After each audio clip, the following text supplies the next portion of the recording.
A factory reset on your T-Mobile REVVL 6 5G erases all personal data, restoring the phone to its original factory settings. This is useful for troubleshooting issues like freezing, preparing to sell the device, or removing malware. There are two main methods: a soft reset through the settings menu and a hard reset using hardware buttons via recovery mode.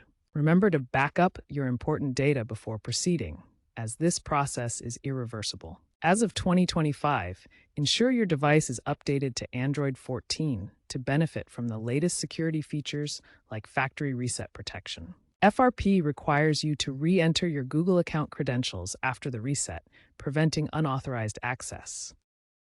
To perform a hard reset, first power off your T-Mobile REVVL 6 5G. Press and hold the power and volume up buttons simultaneously until the T-Mobile logo appears. Release the buttons to enter recovery mode. Use the volume up and volume down buttons to navigate the menu, and the power button to select options. Scroll down to Wipe Data Factory Reset and select it. Confirm your choice by selecting Yes. Once the reset is complete, select Reboot System Now. Note, a small percentage of devices may experience issues with the power button due to wear, potentially causing a failed reset. Ensure your phone is adequately charged before starting. After the reset, you'll need to enter your Google account details to bypass FRP and regain access to your device.